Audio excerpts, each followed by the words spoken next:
¿Vivimos en un milenio en que va a ser místico o simplemente no va a ser? Esas las palabras del obispo brasileño Pedro Casal da Liga. Y nosotras vivimos mejor que nadie esa visión profética, pues nuestra oración es mística, más allá de palabras y de formularios. Es la oración y la contemplación la escuela del amor, la elevación del alma hacia Dios. De ahí la fuente del vigor y fortaleza en el alma que empapada de amor habla con Dios y se esfuerza por no querer sino lo que quiere Dios. La oración es para Santa Beatriz un valor primordial para la vida espiritual, un encuentro personal y vivo con el Padre, por medio del Hijo y bajo la unión del Espíritu Santo, un diálogo, un coloquio del alma con su Dios. Toda la vida de Santa Beatriz fue una oración ofrecida. Su madre, poniéndola delante de la figura de María Virgen, le enseña a orar, y Santa Beatriz le aprendió a amar entrañablemente, que a su corta edad quería hacer algo grande por su Señora del Cielo. También ora en los momentos de dificultad y prueba, como cuando tiene que dejar la casa paterna para ir a la corte de Castilla como dama de la princesa Isabel de Portugal. Es su oración que Dios la preserva de las acechanzas de la vida de la corte, un ambiente contaminado por los celos, rivalidades, envidias, ambiciones y calumnias. Es con la oración que la Virgen Inmaculada llega a su auxilio cuando ha sido encerrada en un baúl para morir asfixiada, y en esa oración la Virgen le pide una misión importantísima: fundar una orden donde se venere su Inmaculada Concepción. Es la oración la que llena su vida en el monasterio de Santo Domingo el Real, donde se prepara y forma para vivir el ideal que le pide la Inmaculada Virgen María. Es en la oración cuando se manifiesta la gracia de Dios y sus milagros, pues se le aparece nuevamente la Reina del Cielo, pidiéndole que ya funde la orden. Y al pedir a Roma el permiso de tal proyecto divino, tratándose de una novedad tan controvertida, ya con solo hablar del título, pues ni el Papa se había atrevido hasta entonces a pronunciar Inmaculada Concepción, aunque era el primero que deseaba llegar a la hora de Dios para anunciarlo dogma de fe.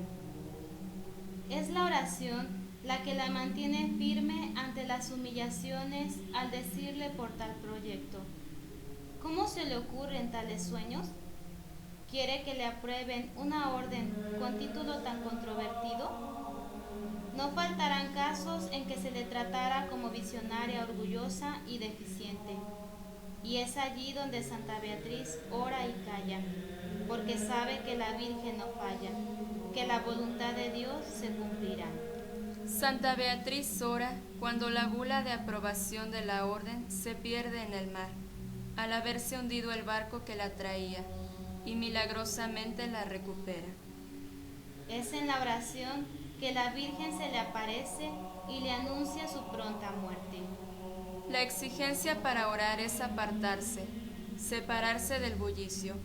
Es por ello que nuestra Santa Madre Beatriz decide abandonar la grandeza y decide seguir con María los pasos del Señor como sus discípulos lo hicieron. Ya viste todo lo que Santa Beatriz superó a través de la oración, y hoy, en este milenio, la oración sigue siendo la fuente de todas las fortalezas, el baluarte de todas las batallas, la curación a todas las heridas, la medicina de todas las enfermedades. La vida de oración es fecunda. Su nota más hermosa es la gratuidad. Las almas consagradas imitan esa gratuidad cuando aman y cuidan de los niños que no son suyos según la carne, de los enfermos, de los ancianos que no son suyos, y cuando es el caso, sobre todo de los contemplativos y monjas de clausura en la iglesia, se cargan los pecados y necesidades que no son suyos, para presentarlos delante del Señor e interceder por el mundo. Cuando los sacerdotes o personas se encuentran almas que no logran llevar a la luz por ellos solos, porque están demasiado metidas en el vicio pecado. ¿A quién recurren? Llaman a la puerta de un monasterio de clausura y confían estas almas a las esposas de Cristo. Y muchas veces asistimos al milagro de una resurrección en esas almas encomendadas a la oración. Aunque no sabremos nunca, Dios solo lo sabe, cuánto ha costado este milagro. La fecundidad de las claustrales depende del hecho de que con la oración, el amor silencioso, la fe y la esperanza y el sacrificio actúan sobre Dios. La monja consagrada sabe que los frutos de su rezar y de su sufrir, Dios los dona y distribuye a las almas que lo necesitan. La concepcionista es misionera al estilo de María, que con su oración sostiene al mundo. La concepcionista, más que ofrecer su oración a Dios, ofrece la oración de María. Con ella se siente plenamente identificada con la misión de la Iglesia. Desde su dimensión contemplativa es misionera. La clausura, además de significar de modo expresivo la consagración de una monja a Dios, es un signo y separación del mundo esencial a la vida contemplativa. Contribuye a crear un clima propicio para el silencio y recogimiento. Es una opción de soledad para unirse más profundamente a la pasión de Cristo de un modo particular en el misterio pascual y facilita la oración, el orden, la paz y la unidad de la persona para el encuentro con Dios. En este encuentro, la concepcionista es con Cristo sacrificio de alabanza ofrecido al Padre en nombre de todos los hombres y mensaje de amor, de paz y alegría que Dios ofrece al mundo. Vivir en clausura no es porque no quiera estar en contacto con el mundo, sino porque todo lo que necesito para ser feliz lo tengo dentro de las paredes del monasterio. No por ello renuncio a la familia, siempre seré primero hija que monja. No renuncio a mis amistades, renuncio a verles con frecuencia. No renuncio al mundo que me rodea, sino que quiero verlo con otra óptica. El silencio de Santa Beatriz, ¿cuánto nos dice? Pues no solo fue de palabras, de escritos, de gestos que nos invitan a mirarla. Santa Beatriz parece que no solo se propuso callar, sino desaparecer. ¿Para qué?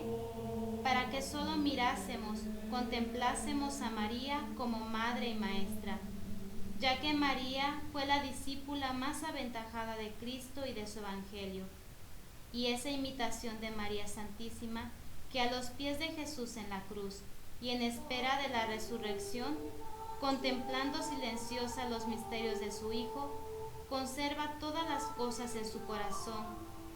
La concepcionista debe procurar, a ejemplo de María, orar sin desfallecer. Ese es su primer y principal deber, el contemplar las cosas divinas y la unión con Dios por la oración, procurando dar gracias a Dios en todas partes, pues esta es por voluntad divina su vocación. Nuestra Santa Madre Beatriz era una gran orante, y el ansia de la presencia del Señor la dejó plasmada en una familia, nosotras, las concepcionistas. Hagamos como nuestra Madre del Cielo y Santa Beatriz de Silva, oración con la vida y de la vida una oración.